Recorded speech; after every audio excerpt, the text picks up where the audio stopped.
Šodien ir 1. decembris, mēs taisām vaska valņus uz cietās bāzes. Tādu mēs bāzi uztaisījām visu, zinu, tur čot, ka viss, mums viss rekā labi der, viss precīzi zina. Un te mēs taisam jau vaska valņus. Mēs tos vaska valņus sasildījām, un te mēs taisījām uz šitās. Te mums zobi nolūza, tā mums viss ļoti labi der, tā bāze, viss, nekas nekustas, viss labi. Un tā mēs te taisam. Bet arī der uz jaunā. Uz jaunā arī der.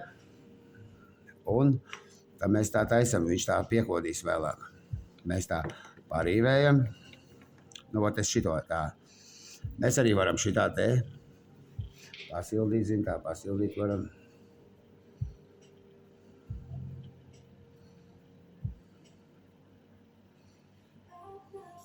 Uguntiņa baigi mazā.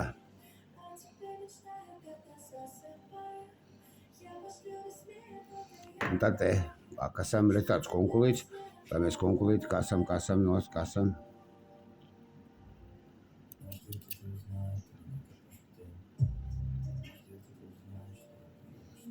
Te es arī tā kā pielēju.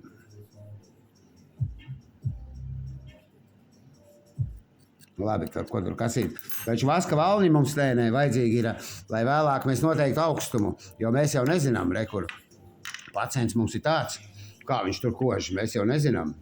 Tad ieliksim mēs vaska valnīšu smutē un visu, kā viņš tur uzsmaidīs, viņš tā uzsmaidīs, mēs viņam ievilksim te smaida līniju visu, varbūt viņam vajadzēs bišķi piegriezt, un mēs tā vienmēr cenšamies uz āru, bišķīt uz āru, jo, ziniet, lai vecam cilvēkam tā lūpiņa bišķīt tā kā pēc plastiskās operācijas būtu. Un tad mēs šitā piekodīsim viņus. Un tad, kad piekodīsim, tad mēs ģipsēsim artikulātorā iekšā. Tas būs nākošreiz. Tagad mēs pabeigsim vaska valņus.